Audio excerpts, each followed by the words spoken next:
Hey guys, Dan here for ArcadeRaid and welcome to a brand new video on the channel. With the new movie Logan recently being released, I thought I'd do a video on it giving you a few facts that you probably did not know about this movie. So whether you've seen the movie already or not, this video is for you, so stay tuned and enjoy. 1. This is the last film in which Hugh Jackman will play Wolverine. He has cited his age and his skin cancer as factors in him retiring from the role. He also said that having a discussion with Jerry Seinfeld played a part in retiring the character, as Jerry talked generally about how he wanted to make sure he never got to a point with his television show where audiences were wary of seeing it anymore and basically saying, "Oh, it's you again." And Jackman felt he was fortunate to have avoided this for Wolverine and wanted to ensure that it never happened. 2. In the UK, the first wide release showing of this film was at the unusual time of 10:23 p.m. rather than the usual midnight showing for a major release. This is a reference to the film including the character of X-23, with X as the representation for the Roman numeral for 10.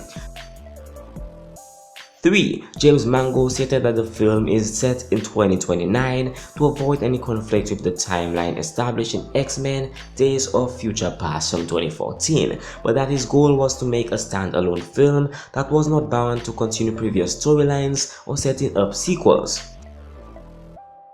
4. Opening at 4,071 theaters in the United States, this film is the widest opening R-rated release in cinema history.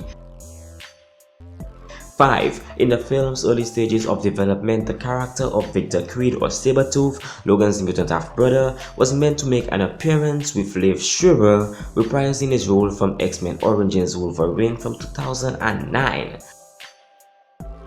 6. Hugh Jackman stated that while he doesn't doubt that the character of Logan will be eventually rebooted with a new actor, he has hopes for X-23 becoming the new Wolverine of the franchise. 7. According to James Mangold, allowing the film to be R-rated was important, not so much for violent content but for style. For me, what was most interesting in getting the studio to okay an R rating was something entirely different. They suddenly let go of the expectation that this film is going to play for children, and when they let go of that, you are free in a myriad of ways. The scenes can be longer, ideas being explored in dialogue, and otherwise can be more sophisticated. Storytelling pace can be more poetic and less built like attention span deficit theater. 8. According to James Mangold, this film is influenced by the crime story The Gauntlet from 1977 and the dramas Paper Moon from 1973, Little Miss Sunshine from 2006 and The Wrestler from 2008, also the Wild West movies The Cowboys from 1972 and Shane from 1953. 9. This is the first Wolverine-centric film where Patrick Stewart plays a major credited role. His appearances in the previous Wolverine films were brief uncredited cameos.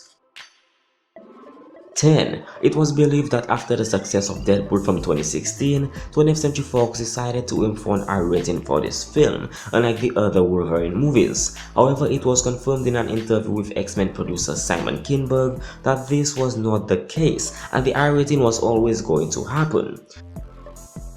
11. Sabretooth was originally going to have a where he helps Wolverine, X-23 and Professor X when they arrive in Oklahoma. There was also going to be a scene where Logan encounters a kind of underground railroad for mutants, which might have had a cameo from a well-known character. Both scenes were removed because the team behind the film didn't want to have an abundance of cameos or mutants in the film.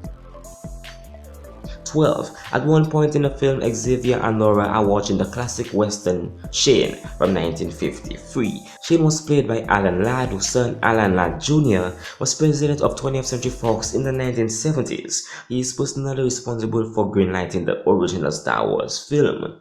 And yeah, that's about all for this very short video. If you liked and want more, feel free to subscribe for new videos every single weekend. If you have any suggestions for future videos, leave a comment below and I'll get working on that as soon as possible. Thanks for watching and I'll be seeing you in the next video.